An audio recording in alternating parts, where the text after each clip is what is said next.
Well, good morning, everyone, and welcome to the Institute for Government. My name is Hannah White, and I'm the director of the Institute. And I'm very pleased to welcome you all here today to this event on rewiring the state. I'd like to welcome everyone who's joining us online as well. So I'm really pleased to be holding this event here today. It's a year on from the publication of the report of our Commission on the Centre of Government. And we are, of course, approaching the anniversary of the general election and the first change of government we've seen in the UK for the last 14 years. Now, I set up the Centre, the Commission on the Centre in 2023 because I could see the need for clear thinking and positive proposals about how to address the problems at the centre that have hampered successive governments in the UK. And with the support of our eminent commissioners, we looked at examples of governments around the world and spoke to people who worked at the centre of UK government over decades. Few people, I think, certainly in this room, will have been surprised by our diagnosis. A lack of support to the Prime Minister and strategic capacity at the centre, a bloated cabinet office without the accountability mechanisms to drive reforms in the civil service, and spending processes which fail to grapple with the trade-offs inherent in any programme of government. For those of us who have been watching the incoming Labour government's efforts to pick up the reins of government, I think it's fair to say that these problems have not yet been fixed. The centre of government is far from being the well-oiled and powerful machine that an incoming government might expect to inherit. And there is frustration about how hard it is proven to drive priorities from the centre. So although we are pleased that Labour has taken up some of our recommendations by strengthening the role of the Chancellor of the Duchy of Lancaster, Pat McFadden, setting out milestones for delivery in this Parliament, shrinking the Cabinet Office and improving the spending review process, much remains to be done. And that's why we're holding this event today, to set out the urgent priorities for reform that will equip this government to deliver where others have failed. Now that Labour has experienced for itself the problems that we identified in the Centre Commission, the impetus for that reform has grown, and this event will inject further ideas and energy into that conversation. So I'm just going to outline the format for the event before we kick off. We're going to start with a speech from David Sainsbury, Lord Sainsbury, who, as most people know, was the founder of the Institute for Government nearly 2 decades ago. We are unbelievably lucky that David has provided intellectual and financial backing to the Institute since he set us up. This year is a significant one for the Institute because David has decided to step down from chairing our board in July and hand over to Sir Ian Cheshire, our deputy chair. So although David will remain closely involved in our work, the remarks that David will make today are in some sense valedictory. Although, knowing David, I'm sure he will be focusing on looking forward rather than back. David will be speaking about the priorities for civil service reform, including the draft Civil Service Bill, which we are publishing today for the first time, and how the government can use the work of the IFG to rewire the state in a way which will enable it to deliver its programme. Once David has spoken, he will be in conversation with Sir Ian Cheshire, our incoming chair. Formerly lead government non-executive director, Ian has had an illustrious career in retail and currently chairs Landsec, Spire and the King's Charitable Fund. Ian and David will be having a conversation about where we've got to with civil service reform and the priorities they see from now on. Then following their conversation, my colleague Alex Thomas will join us. Alex directs our programme of work on the civil service, and he will be setting out the Institute's thinking on rewiring the state. And then finally, I will be joined by Emma Norris, our Deputy Director, and Sir Jonathan Jones, who is an IFG Senior Fellow and former Treasury Solicitor, for a conversation with Alex. And then there'll be an opportunity for questions from the audience, which we'd like you all to send in, please, via Slido. And the details for that are on the website if you're joining us online, or on your invitation if you are in the room. But now I'd like to hand over to David for his speech.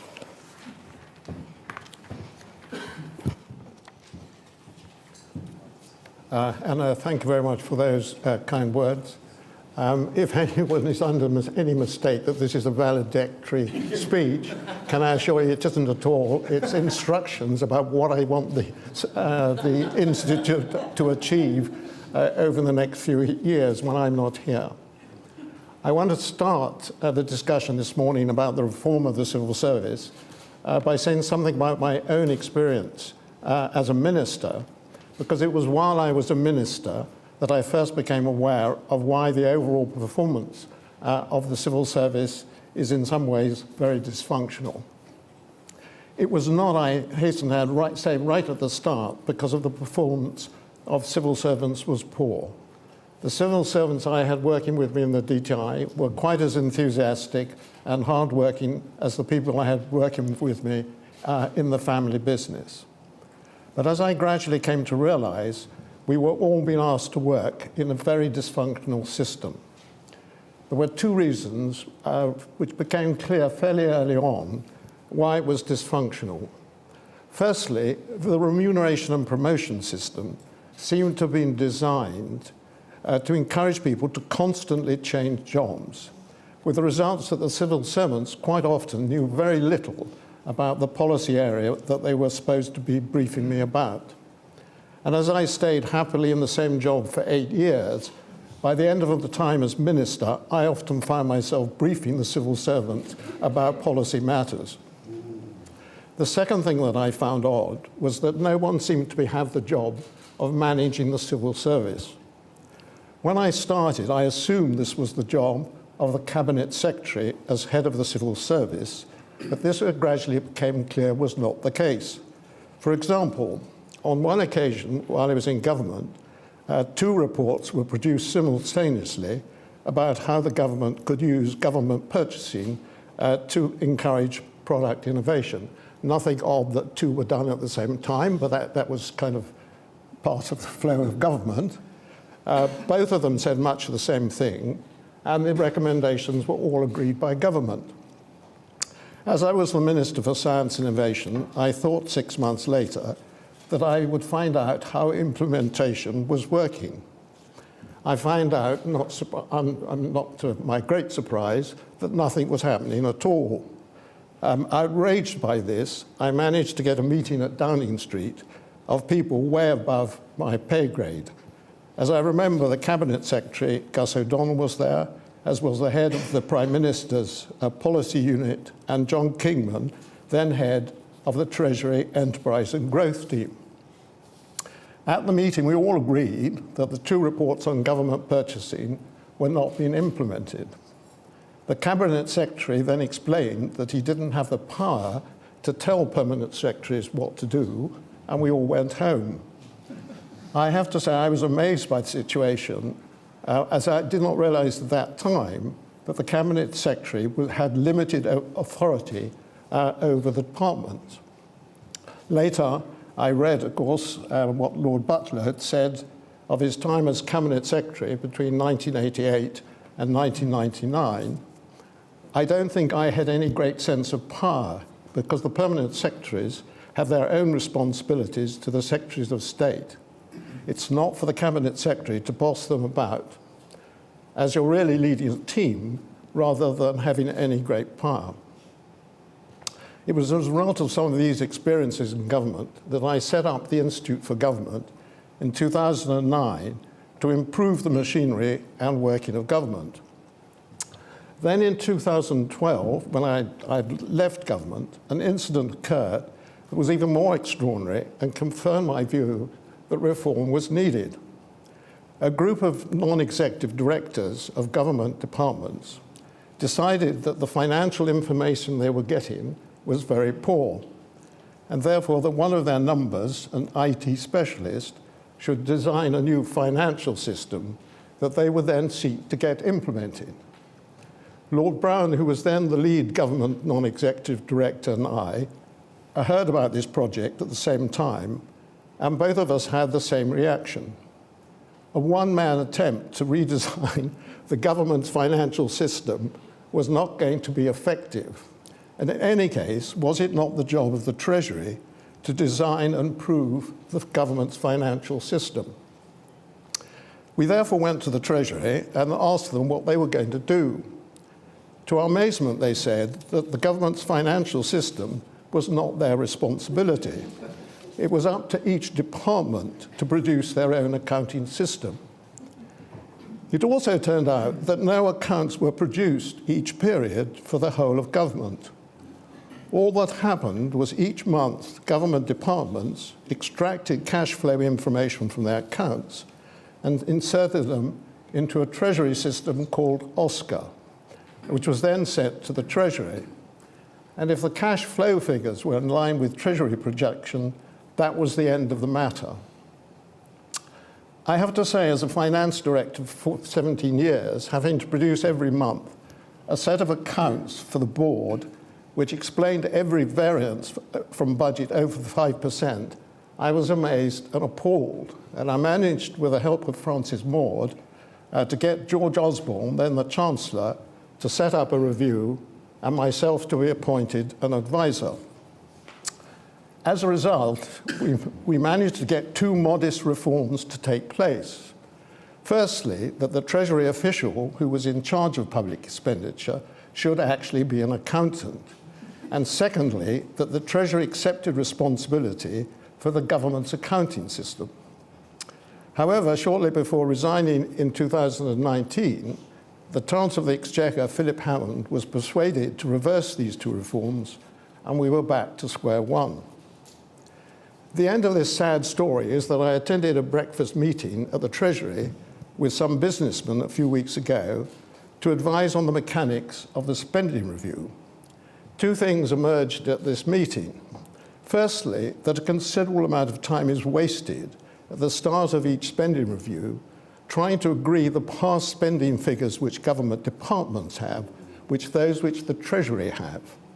Secondly, proper period accounts which go to the head of the civil service are still not produced, and it was even suggested at the meeting that it was not constitutionally proper for the Treasury to ask government departments to produce their financial accounts. I have to say at this point I began to wonder what sort of organisation I was in. However, I'm glad to say that Darren Jones, the Treasury Secretary, is now vigorously tackling this issue, and that soon proper financial accounts will be produced, with performance measures being in due course also incorporated into the reporting system. As a result of these experiences, which I find, I have to say, completely bizarre, I have in recent years sought to find out why these sort of incidents occurs. And I think the Institute has, through some very good work, come up with an explanation. I have always assumed, as I think most people have, that the civil service has a statutory basis, that there is a statute which sets out which sort of body the civil service is and how it should be run. But this is not the case. So what is the constitutional basis of the civil service? If one persists in asking this question long enough, eventually we will be told that the only document which sets out the constitutional position of the civil service is a document which Lord Armstrong, the head of the civil service from 1979 to 1987, issued at the time of the Falklands War and the trial of the civil service Clive Ponting. He went to trial, I think was acquitted, and then Lord Armstrong felt it necessary to say this is what the constitutional position of the civil service is. The status of Lord Armstrong's document is very interesting. I mean, it was never mentioned to me at all when I was a minister, though it covers this vital thing: what is the role of the minister, what is the role of the civil servant? And I only learnt about its existence recently. When I asked to see a copy, there was a delay, and then I was told that a copy had been tracked down on the Civil Service Library website, on which an individual called Martin Stanley has put a list of interesting documents about the civil service. Martin Stanley, it turns out, he may be here today, I think. If so, you should make yourself known, because if you want to find out about the constitution of the civil service, he is the man to go to. It turns out he's the author of a rather good little book called How to be a Civil Servant, which has over the years and over 5 editions become a popular induction text for staff stream and other civil servants. So what does Lord Armstrong's memo say? This says that the constitutional position of the civil service is that civil servants in departments report to their minister, who reports to Parliament. Therefore, the head of the civil service has no authority over permanent secretaries of department. It's also the case that ministers are totally responsible for managing their departments. I have to say, from my experience, this later point makes very little sense. Very few ministers have any experience of running a large, major organisation before becoming a minister, and once becoming a minister, have no opportunity to find out what happens in their department before plunging into the unending stream of meetings, visits, and parliamentary appearances which make up a minister's life. I remember Stephen Byers, one of the 6 ministers I had during my 8 years in the DTI, saying that he found the task of running the DTI very daunting, as the only organisation he'd managed before becoming a minister was his constituency office, which had 3 people in it, one of whom was his wife. So this is not necessarily an obvious way of training to run a big organisation. It also leads, and this is, I think, a very extraordinary point, I think it also leads, to ministers unfairly having to resign when it's their civil servants who've got things wrong.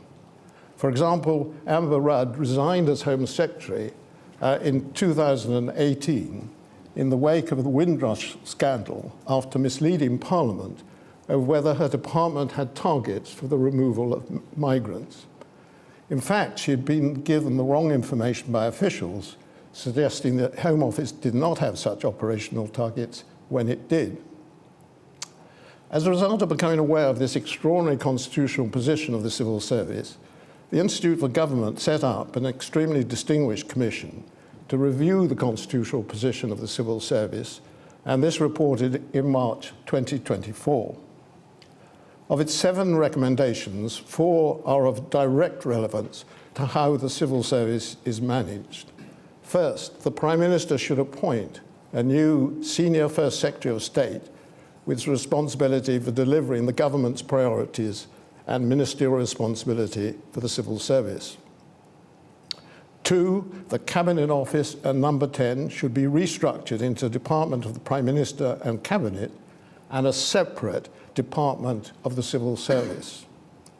Third, there should be a new statute for the Civil Service and a Civil Service Board to hold its leadership accountable for reform priorities. And 4, the role of the Cabinet Secretary, accountable to the Prime Minister, and head of the Civil Service, accountable to the First Secretary, should be filled by separate individuals. In other words, you can't ask anyone to be both a Cabinet Secretary and work with the Prime Minister and the Cabinet and also do the mammoth job of running the civil service. This is an impossibility. What it means is the civil service and the running of it get practically no attention at all. There's one other recommendation which was included in the original report of the Institute of Government on a new statutory role for the civil service, and this is that the Civil Service Board should report to the UK and devolved parliaments annually on the performance of the civil service against its objectives and the capability of the civil service to meet them. The head of the civil service should then be required to appear before Parliament to answer any questions that members may have. And this seems to me a very fundamental issue. If you just take things like preparation for emergencies, pandemics and so on, you will never get ministers to put a real amount of attention on that because they come and go. These are long-term issues and they just don't get attention. So if you want to have attention on the long-term issues of developing the civil service or preparing for emergencies, you have to give that to the head of the civil service as a long-term job to improve the capability of the civil service. Being an optimistic individual, I assumed that once the follow of this current situation was brought to the attention of everyone, action will be taken to change it. But here we are over a year later, and nothing has happened. I thought, therefore, I would use this occasion to bring everyone up to date with the current position on civil service reform. With monotonous regularity, Prime Ministers say that in power they pull the lever in government and nothing happens. As I hope I've shown you, the reason nothing happens is because the lever they pull is not attached to the machinery of government.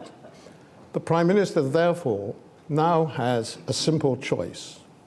He can go on in a bemused way, pulling the lever and see nothing happen, or he can reform the civil service along the lines set out by the Institute for Government and the Commission on the Centre of Government, and see a rapid improvement in the performance of the civil service.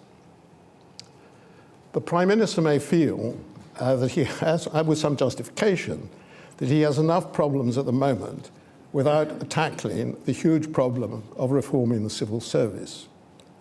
But the civil service could be radically reformed and its performance greatly improved fairly simply over the next 6 months by taking the following 5 actions, none of which are that difficult. Over the next 3 months, he would need to separate the Cabinet Office into a department of the Prime Minister and the Cabinet and a separate department of the civil service. Secondly, he needs to appoint someone to be the head of the civil service. Thirdly, he needs to issue a directive to ministers saying that they should tell their permanent secretaries that from now on, the new head of the civil service will be responsible for the management of the civil service. By taking these 3 actions, he can accomplish really most of what is needed on a short-term basis. Then over the next 6 months, he would need to appoint for a board for the civil service. 5, get Parliament to pass a new statute covering the work of the civil service. That's not a very, it's quite a complicated, but it's 7 clauses as a bill, so it's not that difficult. For those of people like myself who actually passed the Company Law Bill 2016, which had 800 clauses, this seems really quite trivial. It's not trivial, but it's not a very complicated thing. And by doing those 5 things, he could, in fact, really achieve a great deal of what is needed. All these points relate to the central question of whether there is someone who has the authority to run the civil service. Later on, you'll hear more about the work of the report on the Commission of the Centre for Government. This covers a number of further reforms, and all of those are good and sensible things to take forward. But these should not be allowed to distract from this very central issue, which is having someone who has the authority to manage the civil service.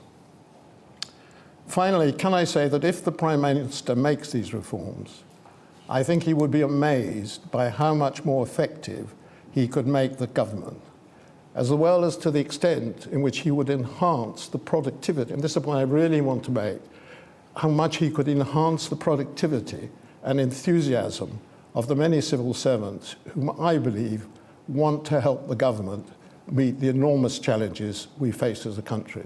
Thank you very much.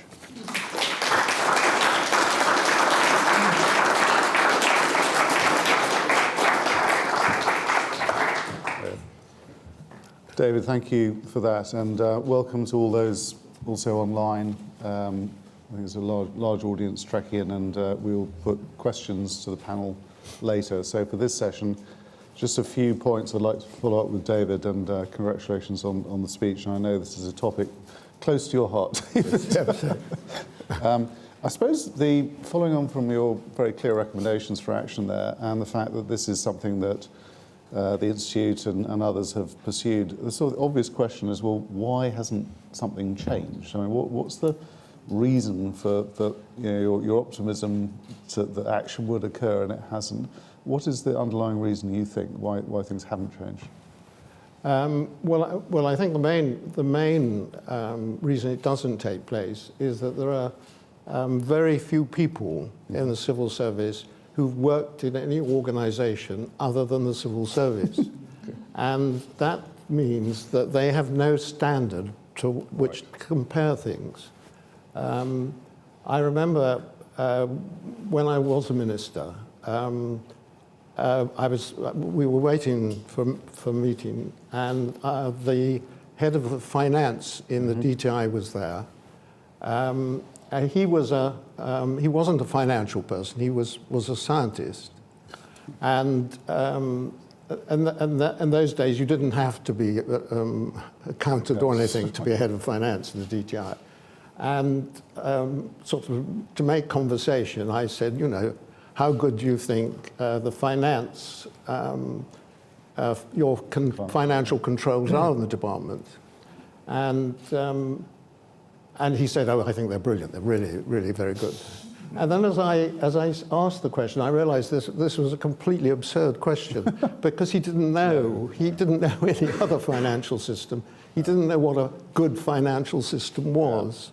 And so I think that's a big problem. I mean, if there had been any person who had been a serious high-level finance person who had been confronted with a situation where there were no proper accounts coming into the Treasury every period, and furthermore, they were not summarized, highlighted where the performance was bad, and that document going to the head of the civil service to say, look, we have a problem here, we've got, or this is not working, and summoning the appropriate permanent secretary and saying, look, what are we going to do about this? None of that takes place.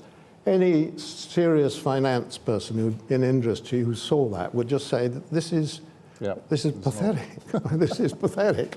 I mean, if you want to control costs on the scale we're talking about, you should have a proper set of period accounts which come to the Treasury, and secondly, I mean, you need to have the person running that needs to be an accountant. That's what accountants do.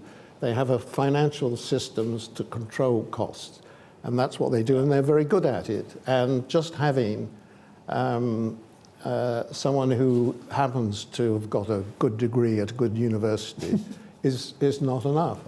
And I have to say, when I made my kind of little attempt to improve this, there were senior civil servants going, this guy, David Sainsbury, is really weird. He wants me to know about accountancy. I mean, this is absurd.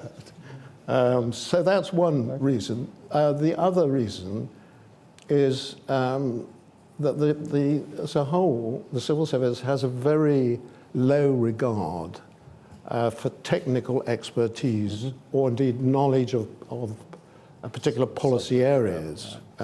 So it's assumed that if you've got a good degree and a good university, you can tackle any sort of technical question. And that's simply not the case in my experience.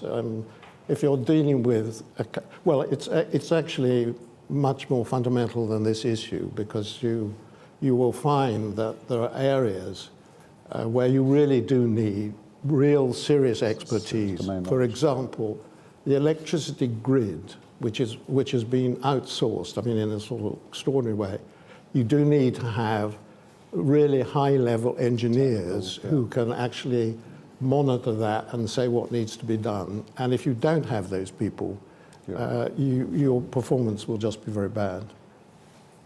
Brilliant. And for the avoidance of doubt, speaking as someone with a degree from a good university and no technical expertise, I was really struck in my experience as a non-exec in government by how fragmented the information flows and the controls were.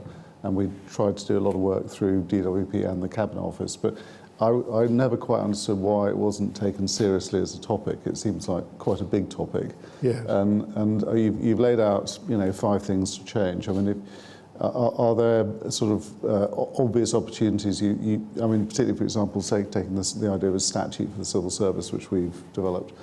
Is there any reason why that can't happen? I mean, even if it's only 7 clauses, it seems an obvious thing to do. And what do we need to do to sort of make this possible? And also, what can the Institute do to help? Well, as I hope I've made clear, I think it's relatively simple. Yeah.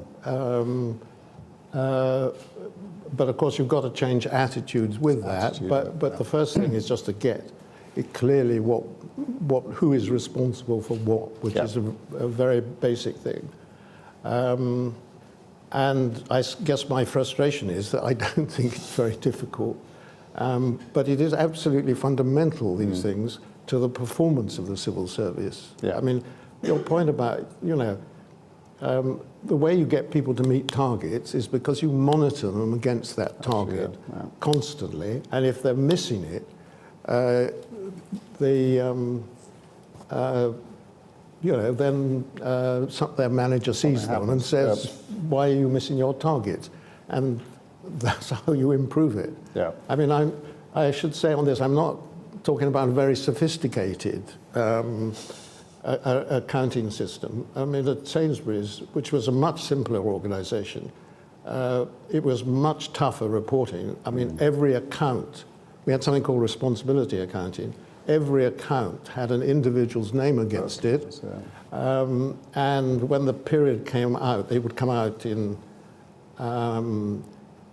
unfinished form, and if you were the guy whose account was over by 5%, there would be an accountant would ring you up and say, what's happening? Bad news. And what are you going to do about it?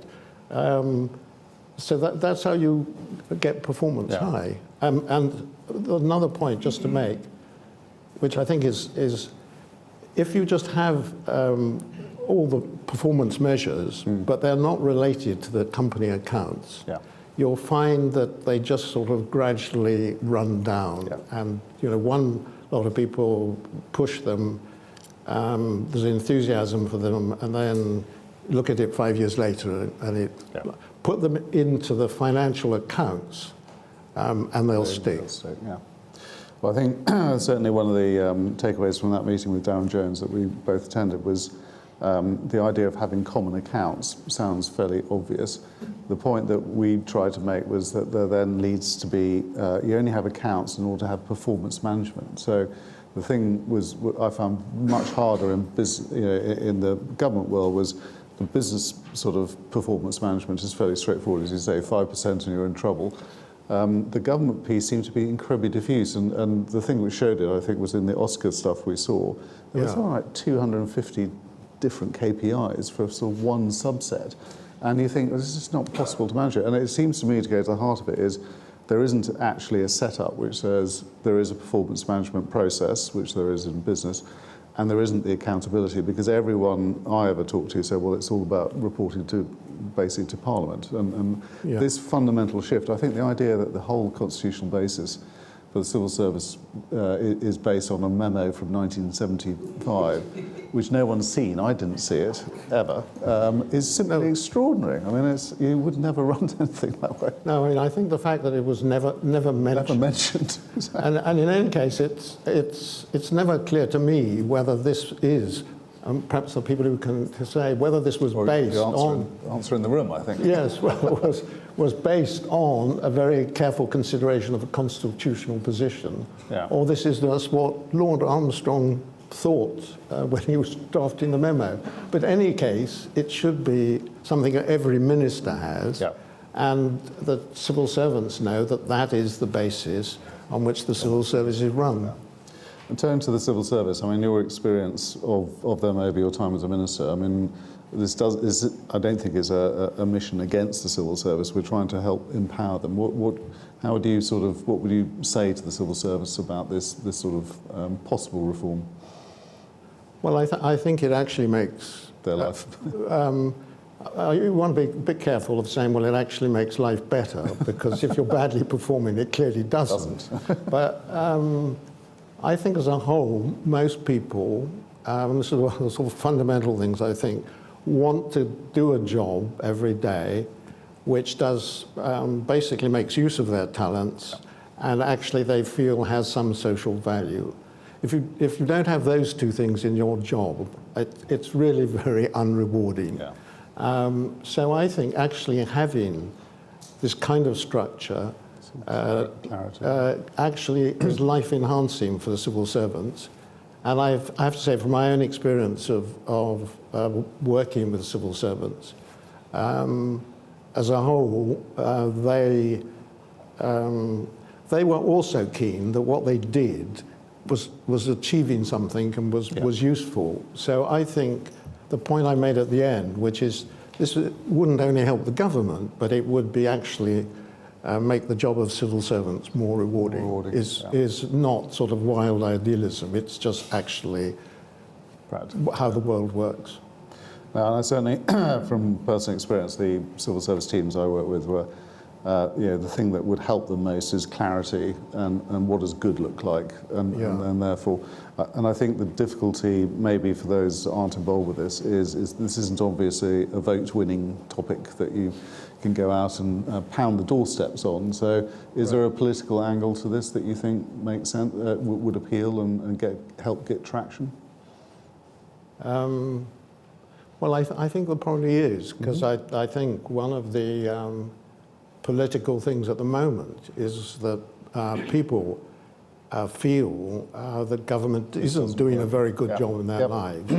And something which said, no, this is something we're going to do, which will make the performance of government better. I would have thought has some political resonance, because people actually people have an extraordinary amount of contact with government all the time, and if that is effective and good, I think that makes a huge difference to people's lives and the way they think about government. So I, as always, you've got to tell the story. You've got to show how this impacts on people's lives. But I don't think it's idealistic to say no. That actually, if you could do that, it would actually help.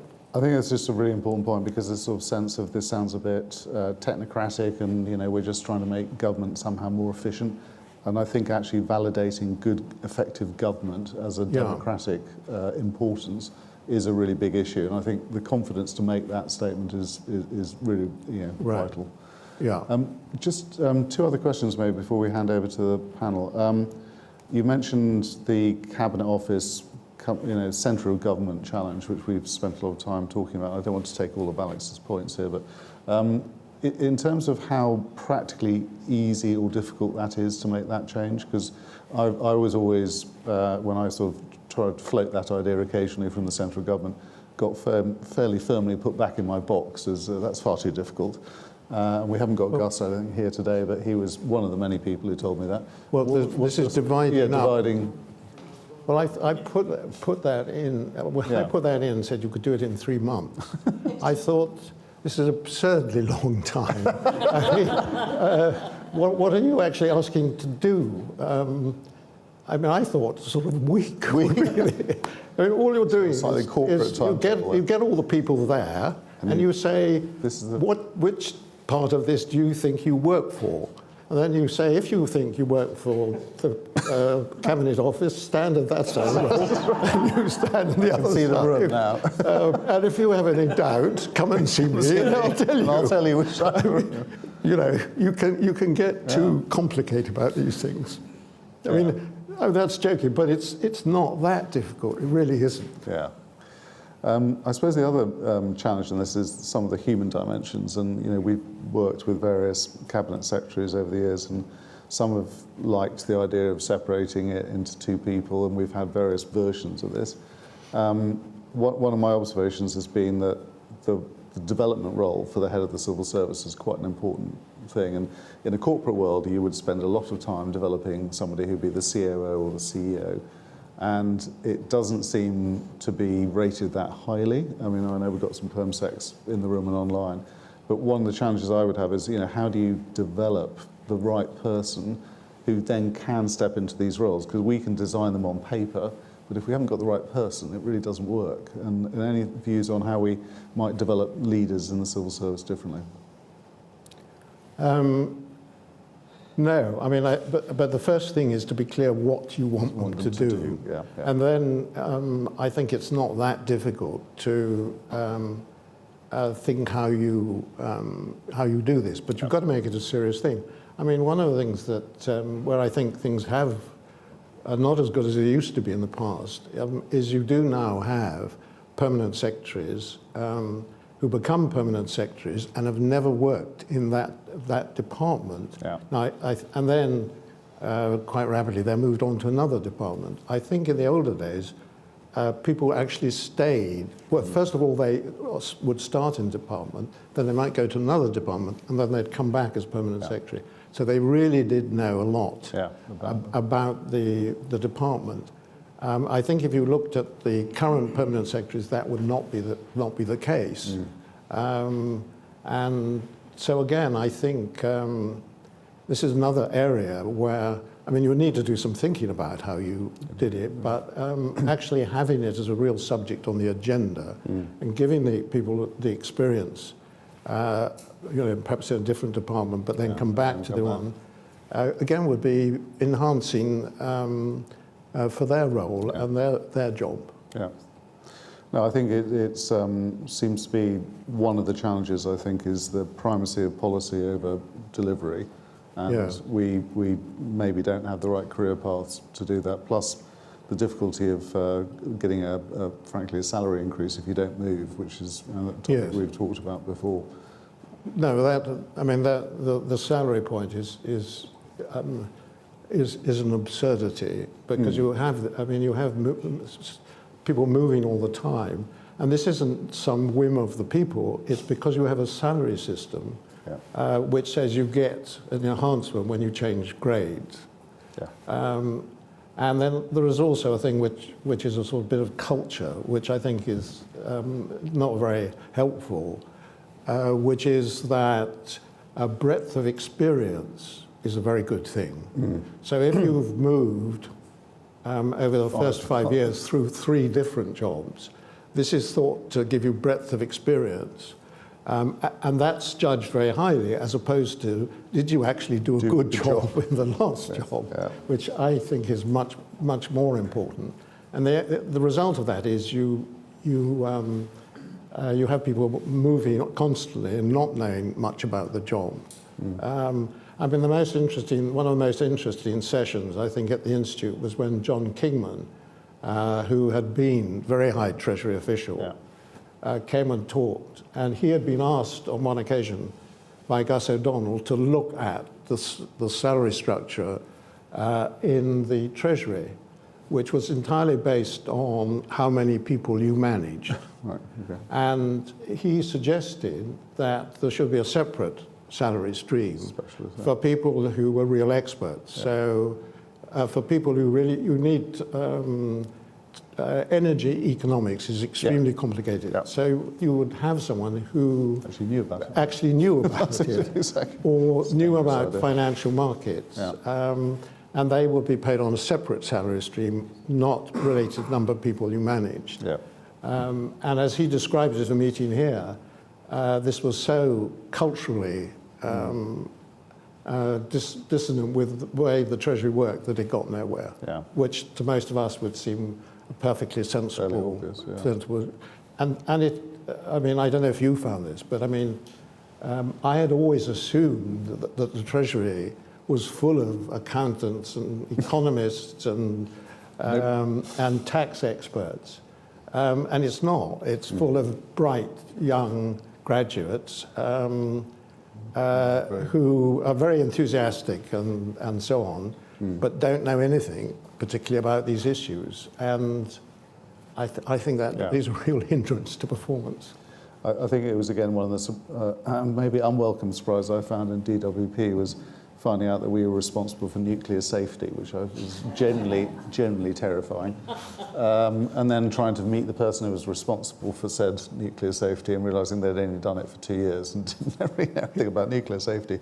And you sort of assume that government is staffed with these sort of boffins, and they're generally not as valued as some of the more... No, I think there is this real problem about not putting a real premium on technical knowledge and expertise, and thinking, as I say, you've got a good degree and clever, you can get through. You can solve everything, even if that is how do you design the electricity grid in this world we're living in, and you know there are real.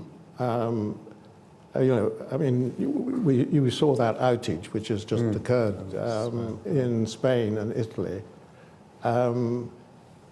this is going to be enormously difficult and potentially sort of economic dangerous issue, that this whole thing may break down or not work in terms of transferring energy across the country. You really do need to have absolute top technical engineers designing that. Yeah, and I think wearing another hat through Landsec, we're experiencing the similar issue. This can sound very technical and abstract, but something like the building regulatory oversight is not the planning, it's the actual construction. If you don't design that right, you get very strange outcomes, or you find you don't get actually enough development. If you design the electricity market based on marginal gas, you're getting some very odd outcomes. Right. And these things are sound deeply techie and nerdy, and actually they have massive real-world impacts. And that's, I think, going back to the point about the political impact of this, I think reminding people that good government makes a massive difference to their lives. Yes. David, any last thoughts before we wrap up and hand over to the panel? No, I just hope when you take over as chairman, you'll do a good job Thank you. Getting all this done. I've got a long list of notes, it's all right. and I'm sure we're not going to lose you, David, from your interest in this. Certainly not on this issue. Not on this issue. Thank you very much, David Sainsbury.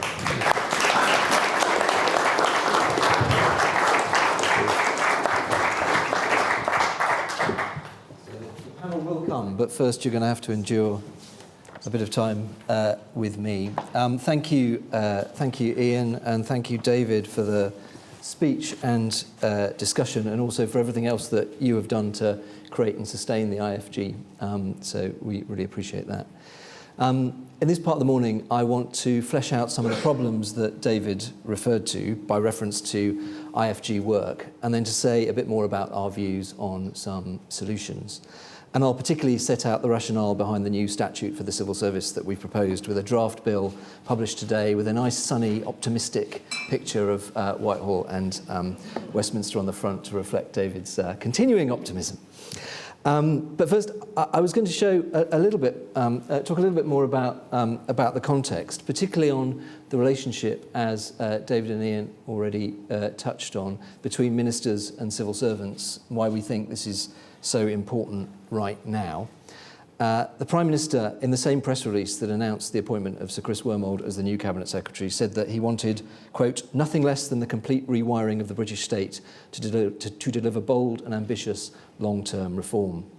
This followed a very public and conscious reset of the relationship between ministers and civil servants last summer, after a strained period under successive recent governments. Ambition, shared missions between ministers and civil servants, you love to see it. But the relationship now looks somewhat wobbly. And I don't mean the famous Starmer speech where he said that too many people in Whitehall are comfortable in the tepid bath of managed decline. Sorry for that cartoon, by the way, actually. On reflection, that is fairly strong stuff for a Monday morning. But frustration in the relationship between ministers and civil servants seems to me palpable. Ministers and their advisors are frustrated by a lack of creativity in government and at the slow pace of change. Civil servants are frustrated and want to see more policy ideas and direction coming from the political side. Good and committed people are talking, thinking, and working past each other. And one of the main reasons why, as David said earlier, is because of confused roles and accountability. And I don't mean, I think it's important to say, that civil servants and ministers don't feel accountable. Ministers feel really accountable to Parliament, the media, and the public. And civil servants do too, to ministers day in and day out, to the public for service delivery on the front line, and the most senior civil servants as accounting officers to Parliament. But real responsibility, and being held to account for that responsibility inside government, is slippery. As David said, ministers are technically accountable for everything, but in a way that has not kept pace with the realities of governing or the countless decisions that someone in government has to take every day. Realistically, there is simply too much going on in a department for a minister to even know about, let alone be accountable for. And if a minister, God help them, tries to get involved in every decision, then they're not focusing on the things that most benefit from their attention. So, to come on to the problems, in the context of the operation and leadership of the civil service, what are the consequences of that confusion around accountability? David talked about a number of specific examples from his experience, and with your forbearance, I'll use some perhaps familiar Institute for Government examples and themes. So first, civil service staff numbers. I'm not sure in the 5 years since I joined the IFG I've ever done a presentation without using this chart. So why break the habit of the last 5 years? But the point of putting it up today is to note that in spring 2022, Boris Johnson committed to bring civil service staff numbers back to 2016 levels. In October 2023, Jeremy Hunt said that civil service expansion would be, quote, frozen, and there would be an immediate headcount cap. And what happened to the numbers? Of course, until very recently, they kept going up, as individual secretaries of state made plausible cases for more asylum caseworkers or more prison officers or whatever as exceptions to the rules. Because there was no controlling mind or set of governance arrangements to make the decision happen or to assess where it was truly realistic and consistent with the government's overall strategic aim, which was to slim down numbers. Of course, case by case, there will always be good reasons to increase numbers in some areas, but the current arrangements don't allow for trade-offs between departments or decision-making in line with an overall strategy. So another example, staff churn in civil service policy jobs touches on some of the things that David and Ian were just saying. We all know it's a problem, but this morning I want to confess, I'm going to let you into a secret. Most civil servants are a bit hypocritical about this, as am I. It is literally my job to stand on stages like this to highlight the problem of staff churn. But I know that when someone asks me for advice, the best thing I can tell them about their civil service career is to move around and to build a collection of brief and varied experiences and then to get promoted. So whose job is it to manage this across the policy civil service and to ensure that officials really are rewarded for sticking around, delivering solid achievements and building on their knowledge and expertise? Well, it's the Cabinet Secretary, head of the civil service, the head of the HR function in the Cabinet Office, permanent secretaries in departments, their HR directors. It's all of their responsibilities, so it's nobody's, really. And even if it was explicitly one of those people's jobs, theme of this morning, they wouldn't really have the power to make it happen. And finally, pay, another favourite chart of the moment. Nobody will ever pretend that civil service pay is an easy issue, and civil servants will almost always get the rougher end of the salary review process. Them's the breaks. But as you can see here, pay by grade has gone through the floor, leading to a talent drain at the top and some cases of real hardship at the bottom. Who has been able to get to grips with that? Where was the controlling mind that said, if you hold back salaries, then all the incentives are for most civil servants to promote their way out of it? Because the really telling thing about this chart isn't just the drop of grade by grade salaries and how they've declined in real terms significantly. It's the fact that the overall wage bill is the same in real terms as it was in 2010, nearly, tiny bit below. Civil servants have been taking individual management decisions, presumably mostly rational in their own terms, to motivate and retain their teams by promoting them. That's led to seniority distortion and uncontrolled rewarding of some people and not others, not based on any thought-through criteria, and, perhaps worst of all, not much money saved, if any at all. The structure of the institution has been distorted without really making any savings. The predictable consequences of certain decisions about pay, consequences for knowledge and expertise, for policy development, for delivery, and for the skills that are needed for the creativity that I was talking about earlier that I think ministers want to see, and it means that we have a less capable civil service. So on to the solutions, and we'll talk a bit more about other things around the centre in a bit, but I will linger on the statute for the civil service for a while, because what I've said already is one of the reasons why we have, for some time, as David said, been working with the idea of putting the civil service on a clearer statutory footing to set out who should be taking these decisions and how. It's not the only reason to add more underpinning statute to the civil service. We've, of course, seen in recent years, and are seeing across the Atlantic, that institutions that, yes, absolutely do need careful and constructive reform and improvement are susceptible to the crude blunderbuss, or perhaps I should say chainsaw, of populist attack. And the corollary of more and tougher accountability for the civil service should be a stronger underpinning of the institution and more safeguards around its role and position. But that theme may be for the panel or for another time, tomorrow even. We've got an event tomorrow titled The Trump Challenge, a better way to reform government than copying Elon Musk and Doge. So sign up to that to find out more on that score. But for this morning, I'll focus on the relevance of a new civil service bill for civil service leadership and accountability. How by making it clearer who is responsible for what, it's more likely that public administration improves and that we have a civil service with the right skills, creativity and capabilities. So today, we've published the draft bill, copies on our website and plenty in the room here to set out how we think it might work. And I would like to thank Dr. Ronan Cormacain for help with the drafting, which was beyond even the skills of the teams at the IFG. So thank you, Ronan, for that. And I should say right away, a dose of humility. As we say in the paper, this is part of an ongoing discussion about the role of the civil service and its effectiveness. I wouldn't for a moment claim that everything in the statute, the draft bill, is exactly right, or that a statute alone would solve all the problems that we know exist. But it is an important part of a mix of solutions to improve the way government works in this country. And we're also really keen for constructive criticism and debate to help move our ideas on. But move things on is what we should aim to do. So the draft bill builds explicitly on the Constitutional Reform and Governance Act 2010. It's designed to bolt on to that bit of existing underpinning of the civil service, which, of course, has started to flesh out some of those constitutional underpinnings that David and Ian were talking about, but doesn't go far enough. So the bill, building on that legislation, will define the role of the Cabinet Secretary. It says that it is the Cabinet Secretary who is responsible for maintaining the capability of the civil service to fulfil its primary function. And we say that primary function should be to serve the sitting administrations of the UK government and the Scottish and Welsh governments.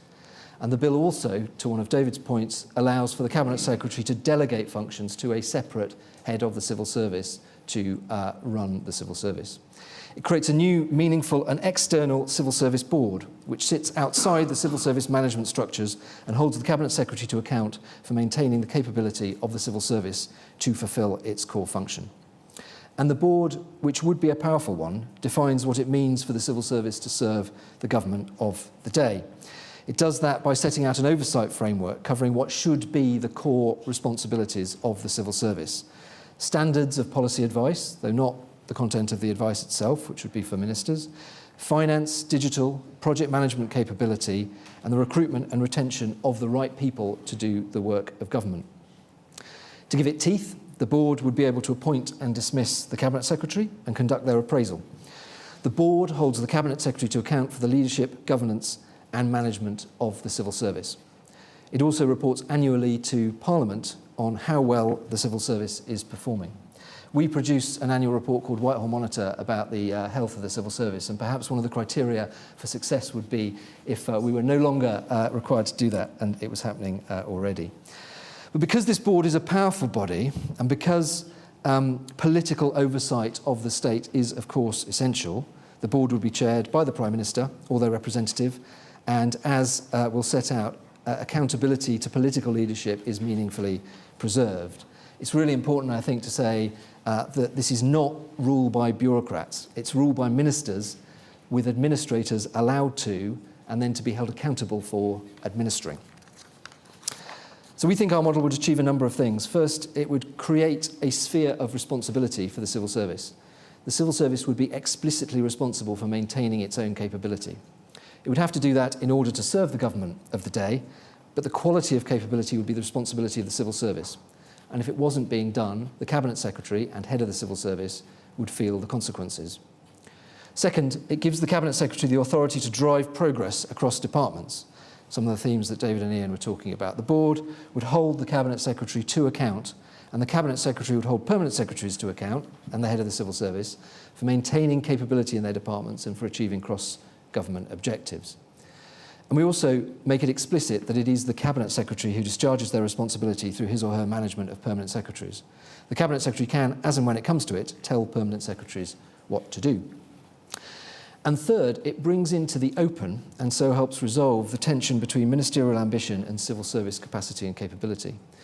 Ministerial policy decisions need to be grounded in the ability of the state to make them happen, and the capability of the state needs to rise to meet the ambition of governments. But that meeting of ambitions doesn't happen automatically. Ministers and civil servants need to recognise what the civil services are capable of achieving and to understand what financial or policy decisions build up or degrade that capability. So the bill provides for a new and important form of ministerial direction. If a permanent secretary, with the agreement of the cabinet secretary, considers that an instruction from a minister would undermine the capability of the civil service, they can record that by requesting a ministerial direction, so clarifying where the accountability for the decision lies. And I also think, trying to ground this a little bit, that a new ministerial direction for capability would bring another benefit which is more immediate and tangible. I was thinking about this over the weekend. The prisons crisis last year, the crisis emerged and was only addressed so belatedly, obviously the election, but because ministers have been able to ignore a capability and capacity crisis in the prison system.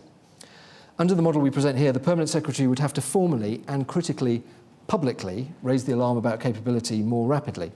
The public accountability for the decisions that have been taken on the capacity of the civil service will, in this case, have shifted from administrators to politicians, and the law will demand that ministers justify the administrative consequences of their decisions. The Civil Service Board in our model would be holding the Cabinet Secretary to account for maintaining capability, and if ministerial decisions to incarcerate more people or to cut budgets were creating a capacity crisis, the Cabinet Secretary and Permanent Secretary would be required to formally and publicly set out the consequences. So that is the statute. We hope it's a useful further contribution to the discussion of civil service capability and effectiveness, and look forward to further debate, discussion and development. Finally, as David did, just to say a few words about other ways to rewire the state, focusing in particular on the Commission on the Centre of Government, which reported last year, and I think we'll talk a bit more about themes from that in the panel discussion, which will shortly follow. In thinking about this, to take a step back from some of the work of the Commission, I went back to the first principle that we collectively settled on, which I think is a good one. Only do at the centre what can only be done at the centre. You won't be able to read everything on this slide. Don't worry, it was mostly to put Keir Starmer up there. But it's the top left on the slide behind me. It's the first principle that we settled on. Only do what can only be done at the centre is rightly, and especially in the current context, normally taken as a call to move things out of the centre, to deduplicate and to take decisions out to be closer to citizens, to be made by people with the best information and judgment to make them, which is completely correct. We need to shift a lot of stuff, a lot of decision-making out of the centre. But in this context, it has a flip side. Only do what can only be done at the centre also, I say, means that you must do at the centre what can only be done at the centre. And one of my reflections from all our work we did on the centre of government is that the UK government gets both sides of that equation wrong. Governments have hoarded too much power and decision-making and created a bloated and confused administration at the centre. But then they haven't been good enough at setting strategy, aligning decisions about money to decisions about priorities, and gripping the capability and effectiveness of the government machine itself from the centre. Those are the activities that must be done at the centre. Which is why we did conclude that the Prime Minister needs more support to do that, and that it is, on balance, time to create a department of the Prime Minister and Cabinet. And, really important, I think, and the proof of the pudding will be in the spending review in the coming month or so, there needs to be a shared strategy, budget and performance management process owned collectively by the Prime Minister as well as the Chancellor, by Number 10, or a Department for the Prime Minister and Cabinet, as well as the Treasury, at the centre of government. I am very conscious that I have already spoken for long enough, so I will wrap up there. But I hope I've made an interesting case for change, provoked some questions for us to talk about in a minute, and we are now going to head into a panel discussion. I will hand back to Hannah in a moment, and she will pick things up in about 1 minute when we've got the stage sorted out. So thank you very much.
Okay, thank you everyone. Thank you very much, stage re-organisers.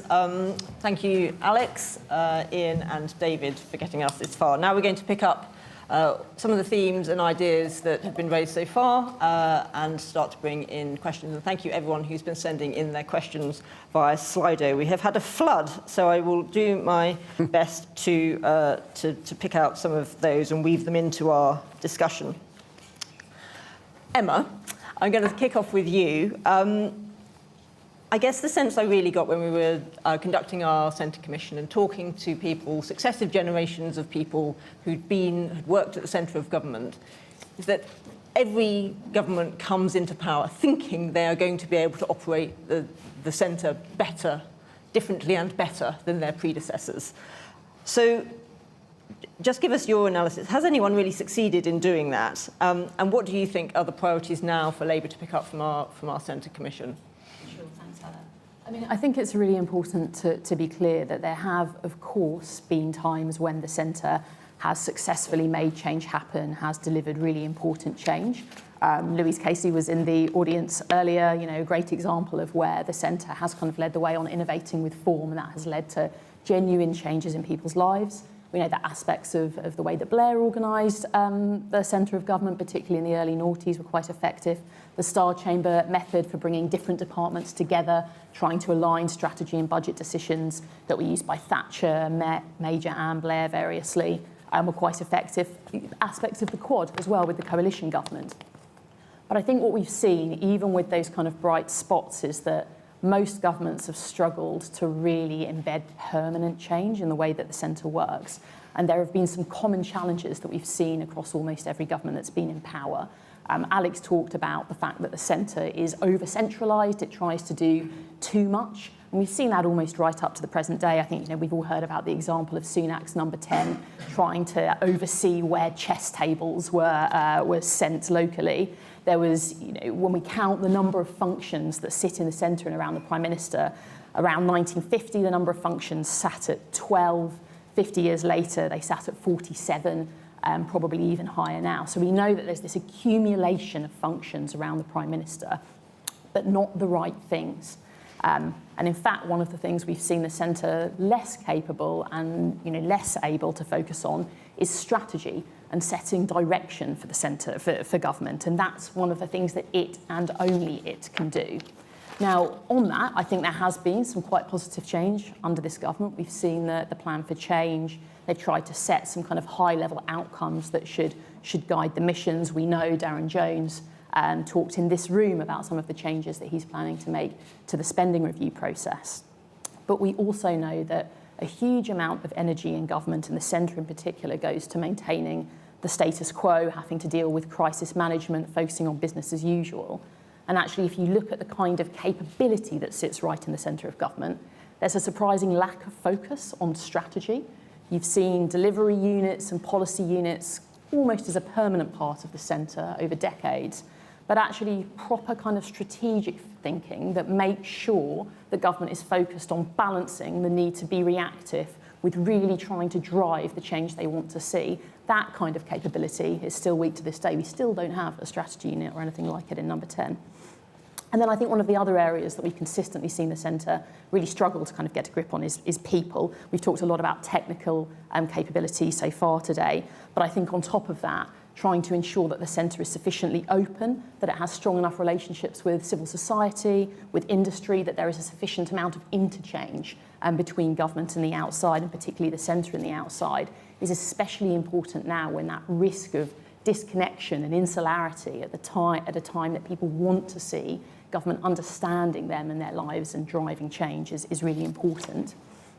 I think we've talked a bit about why those problems have persisted, kind of leadership, particularly a lack of leadership and accountability on the official side. I suppose there's a question around, can it be different this time? And I do think that there are some positive signs. Political leadership is always a crucial part of driving change, particularly when it comes to reform of the centre. We've seen the Prime Minister and Pat McFadden both quite personally engaged in this work so far. I think we know that political leadership can dissipate over time, but in this moment it feels like there is the opportunity to align political priorities and state reform. because government needs to deliver. It needs to show it can actually deliver change in people's lives. And to do so, there are going to need to be some reforms at the centre and beyond. So there's an alignment, I think, of kind of political priorities and state reform that we don't often see. And there's also a sense of urgency, and that's one of the other things that has often driven change where it has taken place. As the Prime Minister told you, Hannah, when we had him on our podcast, he has to do this because there is simply no other option. In an environment of severe fiscal constraint, reform is necessary. And so I think we have the kind of burning platform we need to make a difference this time. Thanks very much. Jonathan, I mean, one of the reasons we thought it would be great to have you on the panel today, you've worked a lot with us on thinking about some of these questions and offered us your expert advice on the statute, indeed. And when we were thinking about the statute, one of the things that David's talked so eloquently about is the importance of having that in place in order to be able to hold civil servants to account. But I think another benefit, and maybe one that you're particularly well placed to comment on, given your sort of career as a legal professional in government, is that having a statute there would also underpin the sort of impartiality and professionalism of the civil service. And I wonder if that's something you agree with. Well, as a legal professional who's worked on bills, normally I would say legislation is a last resort, and there's far too much of it. And as we've heard, there are things you can do without legislation and things that governments have done. And I think the first 4 on your list, Lord Sainsbury, were things that the Prime Minister could do now without an Act of Parliament. But that only gets you so far. And if you want, what we're really talking here about is duties and responsibilities and powers and accountability. If you want certainty on those things, ultimately you will need an Act of Parliament, because we have seen that historically this mixture of ambiguity and practice and convention and uncertainty has not worked. I mean, that's really the theme of this morning's session. So if you want certainty on those things, an Act of Parliament can give them to you, and it gives certainty to all the players in the system. It gives ministers and civil servants and Parliament and the public clarity about, to answer the question that's been put a number of times, who's responsible for what, and how do you hold them accountable for that. If you're going to legislate on those things, you do have to decide on the answers. And one of the reasons why we have ambiguity and uncertainty in our constitution is that it's sometimes quite difficult to decide on the answers. And I'm sure not everybody will agree on the answers set out in this draft, but it's worth a go for all the reasons that we've been discussing. And the consequence will be that, first of all, people can get on with their jobs in the knowledge that of a degree of certainty about what they are responsible for. In the event of kind of row or disagreement, there will be, to an extent, an answer in the statute to which the players and the public and Parliament can be pointed. So that's why I favour, we can discuss in more detail exactly what the statute might say, but that's why I favour, in this particular instance, statute as a way of providing some certainty and stability in answering those questions. I mean, one of the responses I sometimes get when I talk about the statute to existing civil servants is, oh, well, you know, would it really make any difference? And I'm struck by the sort of dirty secret that Alex was revealing earlier about the actual incentives on civil servants. And every time I hear that, what I echo back in my mind is, well, yes, actually, the ambiguity is quite useful to you, isn't it, as a senior civil servant, not having this stuff written down? Yes, it might make a difference. And for some people in those sorts of positions, an unhelpful difference, because it would be less easy to fudge some of those accountabilities. Does that resonate with you? I do recognise that. I mean, there is advantage in uncertainty and ambiguity, and it might suit some people some of the time. But what we're really saying is it's not a sustainable way for running the state in the longer term. And some of the really big issues that we've been talking about that span government, span the careers of individual ministers or civil servants. The old kind of division between policy and implementation, has never really worked. Doesn't make sense. So even if it means by definition, you're removing some of the flexibility in the system, if you have not necessarily all of it, but you have some legal tests, I think what we're really saying is that that's a price worth paying. So, as you say, the statute is a starting point for a discussion. We think it would be straightforward to pass and to get the sort of basics that we've put out there on the statute book. Not everyone will agree with everything in it. I mean, in some cases, you could argue that actually the statute could go further. We say that the civil service's primary responsibility is to serve the government of the day. Do you have thoughts on what other non-primary responsibilities you could add? Well, I think you may be overestimating how simple it will be and how much consensus you would get. And I think on that question, I think you will find there are some, including some politicians, who say the civil service's only function should be to support the government of the day. And your use of the word primary in this statute instantly prompts the question, well, what are the other functions? And I think that's really interesting, and I definitely think there are some. We've touched on some of them already this morning, but if you ask yourself who is responsible for the long-term capacity and capability of the state to manage huge infrastructure projects, for example, that span more than one parliament, to plan for emergencies and pandemics and so on, to maintain national security, those big, everybody agrees those should be functions of somebody in the state. Well, who is responsible for those? Is it just ministers? Or is it a function of the civil service? And I would say you've got to answer that question. If there are some responsibilities that go beyond serving the essentially short-term interests of the government of the day, have I identified the right ones? If not, what are they? And a statute like this ideally should answer them. And the consequence of that is that if you get a government that doesn't believe in any of those things and tells the civil service, I don't want you spending time and effort on planning for pandemics, thank you. It is possible to conceive of a world where a government thinks that. You have a legal answer to it. You have a statutory answer where the Cabinet Secretary says, well, that's very interesting, but actually I've got a statutory duty to prepare for pandemics and maintain the capability of the civil service and so on. And that's the law, so I've got to do it.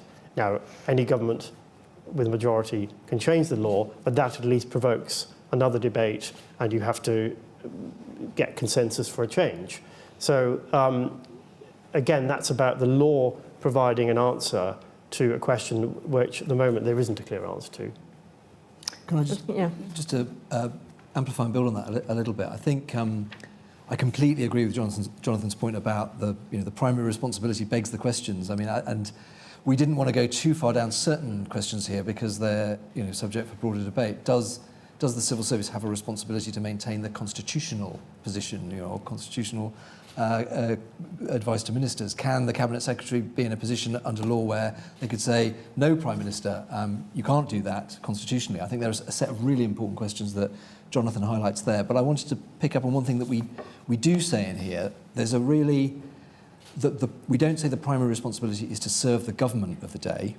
We say the primary responsibility is to maintain capability to serve the government of the day. And I think that's, it sounds a bit arcane, but that's the pandemic point, really, which is that however you actually draft it, the intention would be that it is the civil service's responsibility, ultimately the head of the civil service, Cabinet Secretary, to maintain the capability to serve that government. And that gets you into interesting questions about how resources are allocated and so on, and kind of direction point that we talked about. But that's the direction we were trying to take this in. Well, I think, sort of like, just chuck in one more. I think as this was going through Parliament, you would find it necessary, a government would find it necessary to clarify some of that stuff. That's exactly where you'd be pressed. Yeah. But throwing in one more, because it's kind of topical, is where you refer to maintaining the management and capability of the civil service. Somebody tables an amendment that says that includes maintaining the diversity of the civil service, promoting the diversity of the civil service. Is that part of the core role of the head of the civil service? You have debate about that, and then you have a legal duty one way or the other. And I think that's the kind of issue this bill would throw up. Alex, can I just pick, you mentioned this briefly in your remarks, but we've had an anonymous question come through asking, doesn't the Constitutional Reform and Governance Act 2010 count as constitutional underpinning of the civil service, as well as the Armstrong Memorandum, which David referred to? Why do we think that doesn't go far enough? Yes, and I think it does. Clearly, there is a piece of statute there. I think it's proved to be quite useful over the course of the last few years, particularly around, for example, the Civil Service Commission and requirements around the appointment of civil servants. So, CRAG 2010 exists. It is a useful and worthwhile part of the underpinning of the civil service. It entrenches the civil service code and the civil service values, which again I think has been an important part of how the civil service has been led and managed. But what it doesn't get, and I think this is the point that David was making, it doesn't bite on those capability questions or the accountability questions, which governments and Parliament has always kind of fought shy of. They haven't wanted to open up and to resolve some of these ambiguities over who is actually responsible for what. So I think absolutely the questioner is entirely right, but it doesn't bite on the points that David was making. And picking up on that, Emma, David and Alex both spoke about the problem of civil service churn. You wrote the original report highlighting that problem back in 2017. So just tell us a bit about how you think the statute would help address that problem, and what the sort of idea of having that underpinning would do to help mitigate it. Thanks, Hannah. Yeah, so Alex talks a lot about the kind of structural and cultural factors that are leading to a continual kind of level of turnover that's too high. If it's the best route for getting on, then that's what people are going to be incentivised to do. And I think the statute could be a big part of changing that, actually. It would ensure that there's clear and accountable leadership in place for the civil service. So somebody is actually responsible for asking, what are the skills and attributes that we need in the civil service and that we need to develop and maintain? What are the specialisms that we need to ensure that we are equipped with to meet the challenges that we're facing? And how do we incentivise their development? How do we make sure that people are incentivised to stay in role where we need them to, or develop particular specialisms where we need to? How do we ensure that people are being rewarded for the right kinds of behaviour, whether that's sticking with a major project to ensure that you're seeing it through to delivery, or developing particular kinds of expertise in policy areas like the grid, as David mentioned, where we really need quite specific technical expertise. I think, finding time to drive and focus on planning the workforce in day-to-day government is really difficult. It doesn't work to say that is going to be a responsibility that is unclear, that doesn't have clear accountability, that's going to sit in 5 different places. You need to know who in the civil service is actually both responsible and accountable for making sure that the civil service looks, feels, has the specialisms we need right now, and is continuing to think about the capability it needs in the future. And I think the statute is the first kind of meaningful proposal we've had that would actually shift the dial on that. And we've got a question that's coming from Simon Quinn. This is a sort of possible extension from what you've been saying. Should the civil service move towards a more specialist model? If so, are there ways we can retain some of the benefits of the generalist model?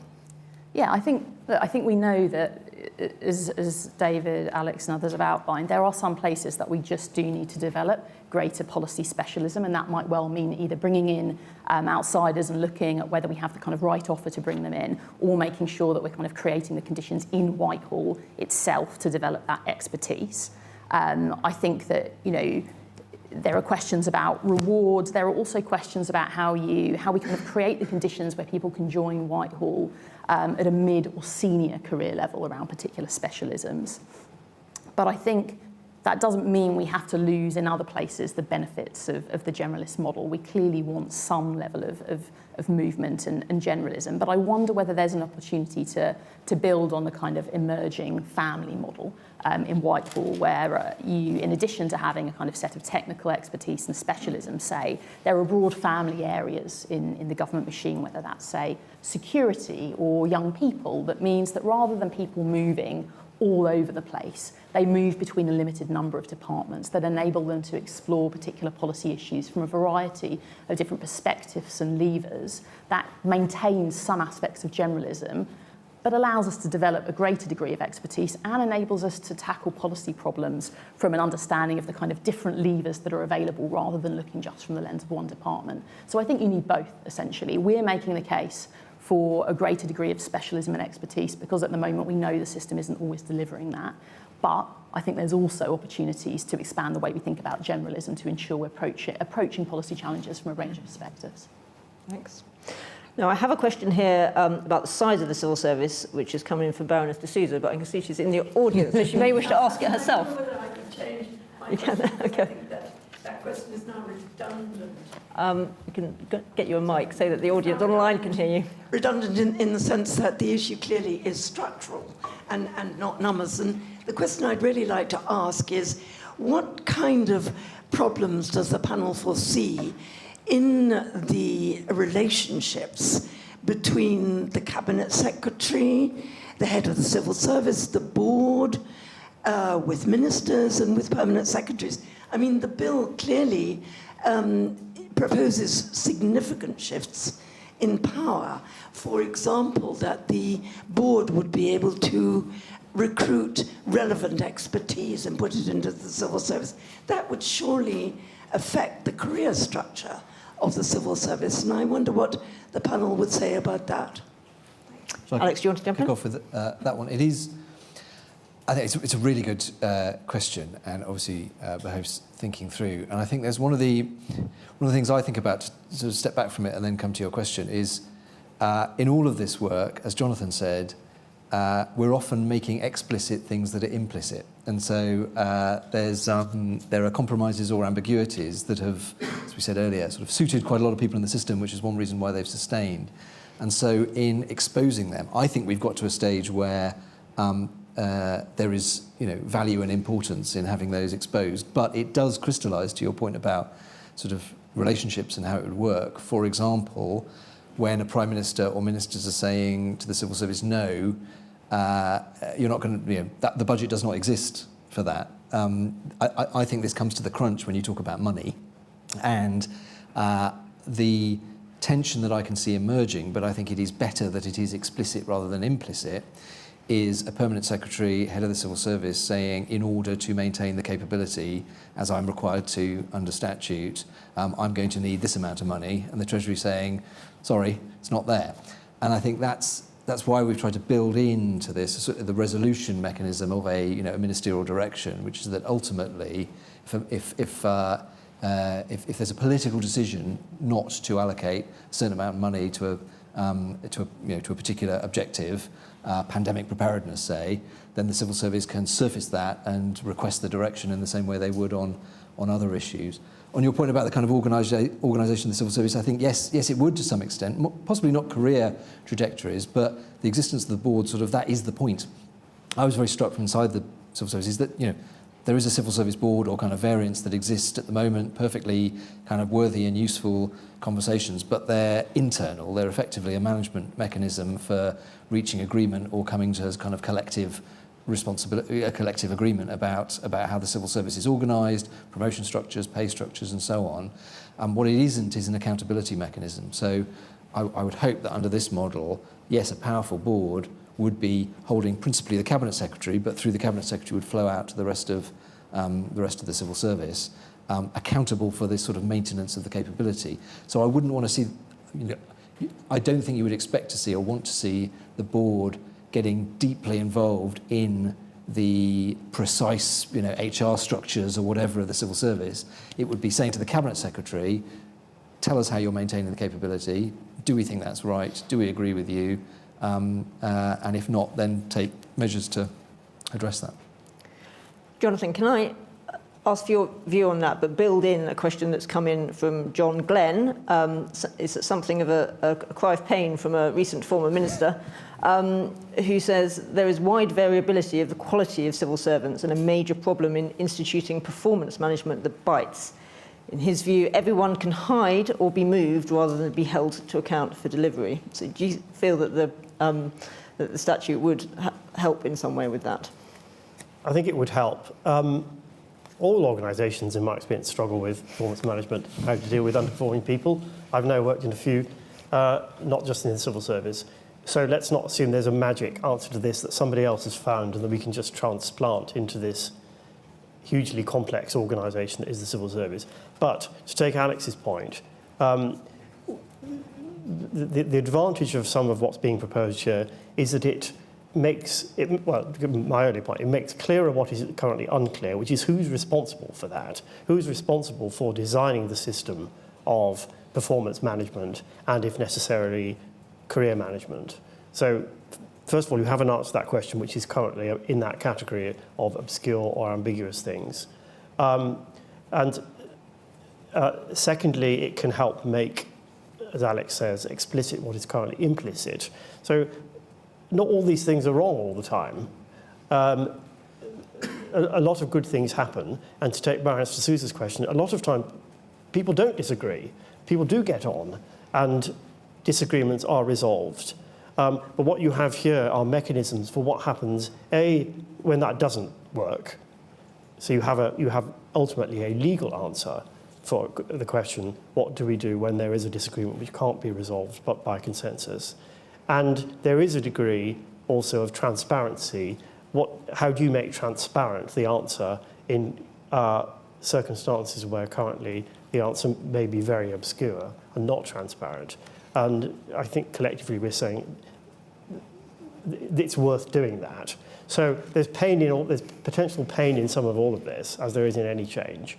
And if you get better at performance management, by definition, I think Lord Sainsbury was saying, there'll be some losers because there'll be some underperformance whose underperformance is revealed and exposed. But that's worth the price worth paying if you want a better performing system overall. And I'll just put in a plea for my compulsory exits. I wrote a little while ago. I do think one of the differences between the civil service and other organisations is that it might have occasional rounds of voluntary exits, but doesn't have rounds of compulsory exits, which frankly are the way that most organisations will manage their performance. So rather than going through a very sort of laboured process of performance management and ultimately dismissal, if it becomes part of the culture that every few years, a small percentage of people are exited, then I think that would change the incentives around performance quite a lot. Alex, I wanted to come back to you and sort of bring things up to date with what this government is trying to do. We've seen various announcements by the Prime Minister, as you referenced, from Pat McFadden and so on, about civil service reform. We hear there may be more to come this week. Do you feel as if this all adds up to a programme of civil service reform, or do we want to see something more? That's the question, isn't it? I think there have been a lot of announcements, sort of specific announcements over the course of the last few months. Some of them sort of refracted through the prism of prime ministerial frustration, others kind of coming out more sort of positively for the civil service. And there are people in this room who've been working on them. So, carry on, please do. I struggle to think of any of those that I would disagree with, actually. They're good. There is a momentum behind this. There's a certain amount of energy behind it. My question, though, is whether that amounts to, firstly, a sort of comprehensive or complete programme of reform. It still feels a bit like a howl of frustration about tepid baths or whatever, particularly some of these announcements and plans around arm's length bodies. How will this not just be a repeat of previous bonfires of Quangos or kind of reviews of the number of arm's length bodies? So it feels to come from a place of frustration rather than a place of sort of positive reform. And then the second one is how is it holistic, and is it really, to the point of this morning really, tackling the underlying incentives around how government works? We talk a lot, Emma's talk, it's absolutely right that the civil service needs to get the right people in. It needs to, if there's an announcement this week about more apprenticeships coming from different backgrounds in different parts of the country, fantastic. But those no doubt excellent people will be put in a system where the underlying incentives are still not really being tackled. So it's picking up that aspect of it, which I don't think the government has yet got to.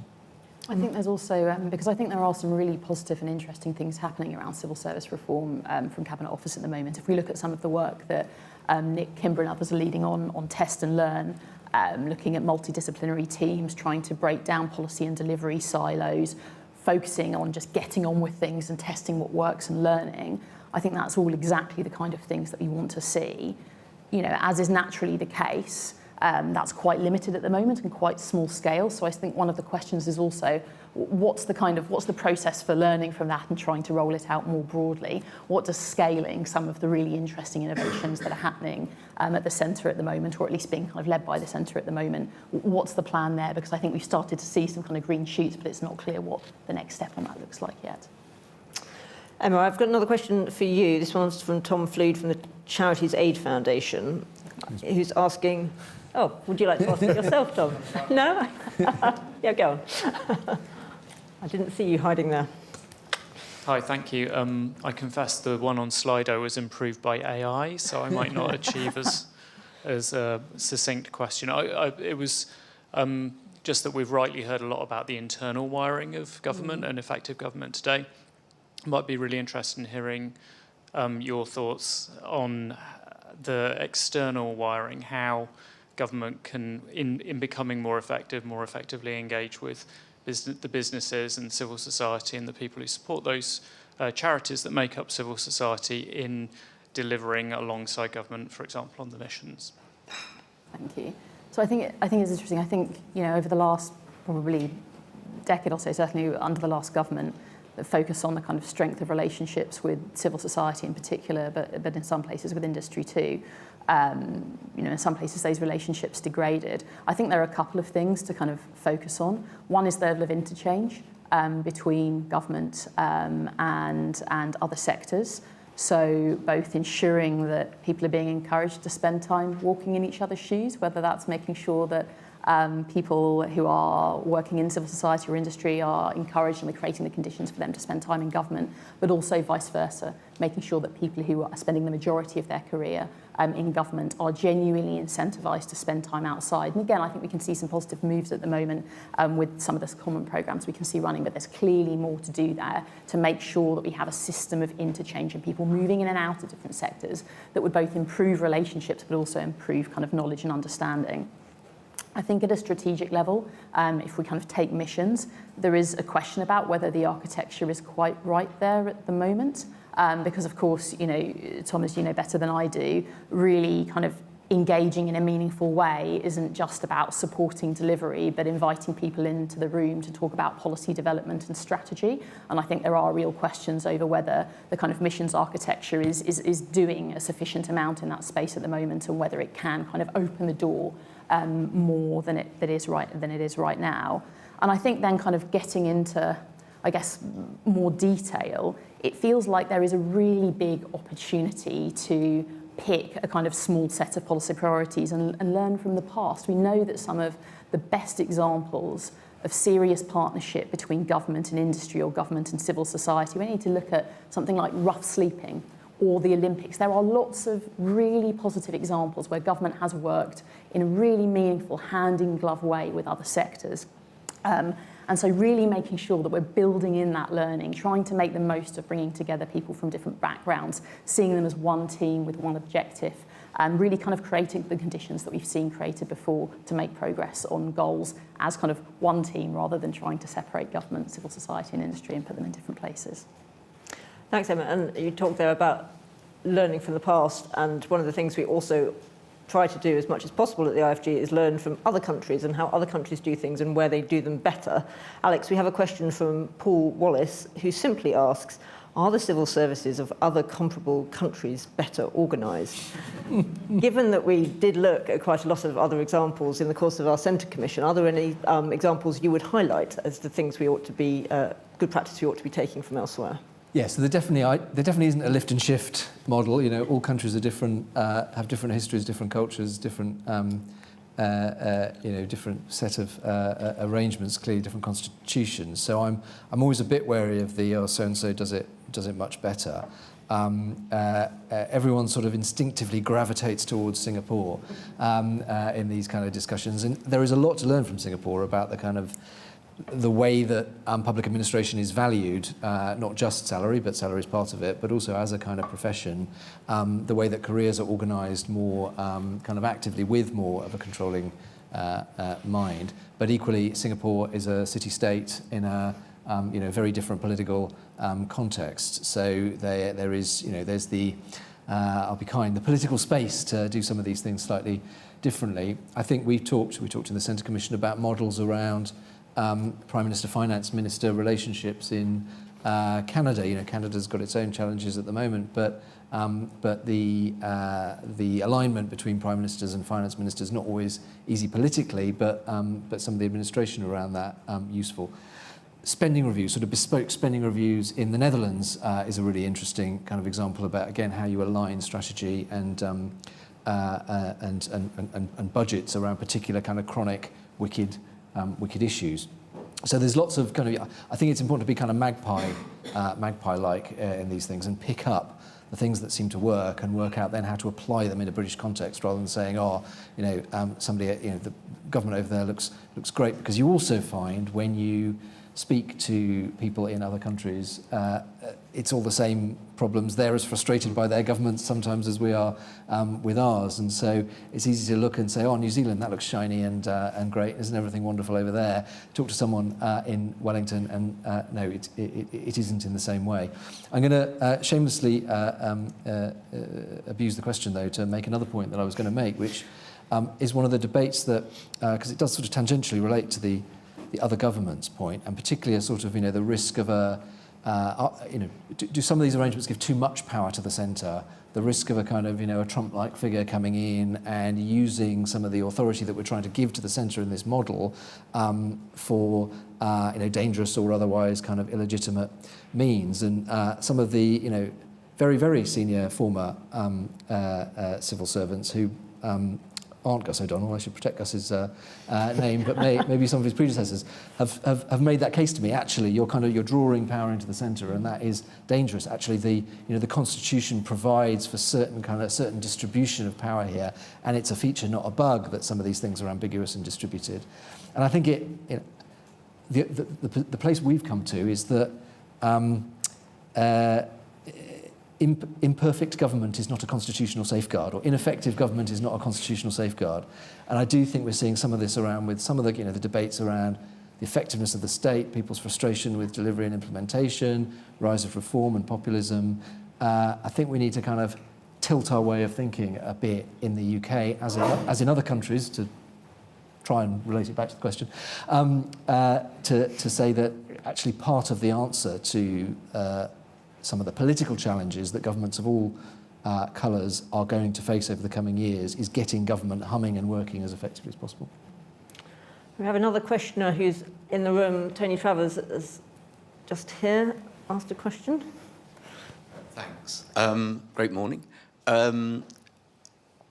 This new and improved system of government would have to tackle a range of major challenges, and we've touched on them quite a lot already. How would it have handled differently one of the biggest public policy failures of our time, which is High Speed 2? How would this new arrangement have handled High Speed 2 differently to the way it's been handled? Shall I go with that? Alex, do you want to start? The professor is putting me through my paces. We'll have to write a paper on it together, Tony. I mean, I think it would have surfaced some of those, you know, poor project, as I said, there's not an arrangement for a perfect government. Poor project management is still poor project management. All sorts of you know, underlying problems with the you know, the way that we do mega projects in the UK.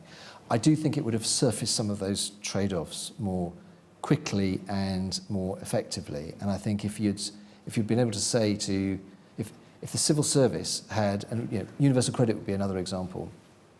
We know that in universal credit, we know that certain points in it, high-speed rail, I think it was buried a bit too much in the governance arrangements around high-speed 2. There were people saying, look, this is not going to work. We don't have the capability to do this. This is going to take longer than you think. It's going to take more money than you think, and it's going to face more obstacles than you think. And I think if at the start of the process, very senior officials know that the sort of implementation of that process and the capability of the machine to deliver that process is on them, and if there are decisions being taken through the scoping of those projects that they can't stand by, then they escalate that and they request the direction, and then it is public, and that might either encourage the minister to take a different decision. It might frame the debate about resources a little bit differently, or the minister completely legitimately might say, I'm taking this risk. I don't buy your analysis, but I'm kind of publicly going to stand by that. So again, not promising it's a kind of panacea for those things, but the objective would be to flush out and to be more explicit about those kind of decisions earlier in the process. Government should do it and find out. Emma, Jonathan, do either of you have anything to add on that? Well, no, except to agree, reiterate my earlier point that a lot of this is about providing clarity about who's responsible for what, particularly on very big projects that span the careers of more than one person and multiple governments. In the end, you're dependent on the ability and the capability of the people who are doing it, and the bill has something to say about that too. So if all these things were done properly, I think it would make a difference. Okay, we have, well, there's a question I was going to ask anyway, but I will also put it in the words of an anonymous questioner who says, thank you for the very thought-provoking discussion, you're welcome. Can a dysfunctional organisation reorganise itself? My question was going to be, why does it feel so hard to get reforms done? And how do you feel the government can overcome those sort of barriers to reform? I'd like you each to have a go at this question. Emma, do you want to start? Sure. Why is reform so hard right now? I mean, I think that we have all at various points made the case that there is some reform happening, and I do think it's important to acknowledge that. It's not the case that nothing's happening, although, of course, a lot is going to rest on the forthcoming spending review. I think there are some questions on scale and pace. At the moment, as Alex has described, it can feel a little bit like you have both a civil service and a set of ministers who are both individually or kind of separately connected to reform and committed to it, but are talking past each other. And that's giving a sense of the system being gummed up and struggling to get on, struggling to reform itself, struggling to deliver. So there's something about how we try and make this a shared endeavour. I think reform, though, is always really hard. It perhaps feels especially hard now in the context of some really tough political and economic headwinds. We've had a difficult transition of government. The public really feel they want and need change, and that just adds to that pressure. And I think when you have a government that's under that much pressure in that context, that always risks short-termism. And we know that short-termism is the enemy of serious reform. So I think, those are some of the reasons that it feels particularly difficult in this moment. But I think actually those characteristics are also in some ways why we should feel more hopeful about the fact that it will happen this time. I think we do have a burning platform. We do have, as Alex has described, a kind of tie-up between political priorities, substantial political pressure to deliver meaningful, felt change in people's lives. And one of the only ways they are going to be able to do that, particularly in a constrained fiscal context, is to make changes to the way that government operates. And I think you don't often see such a kind of close relationship between state reform and political priority. And so I think that because we know the status quo isn't working, despite the fact that reform is really, really hard, the only thing in this moment that is harder than reform is not reforming. And so I think actually some of the features that make it difficult are the reasons at the moment it probably will happen. Good note of optimism from you. Yeah. Jonathan, do you want to go next? The civil service was reforming itself throughout the whole of my 30-odd years in it. And I'm sure that will continue to be the case. And as Emma says, reform is hard and it takes forever. I think the main obstacle, which again has been one of the themes of today, has been combining political, ministerial involvement and input and commitment to reform with the civil service will to reform itself. And everybody always says that, when you had a politician, a minister like Francis Maude, who really believed in and cared about civil service reform, it did actually happen, whatever your views about the merits of that. But there is something in that.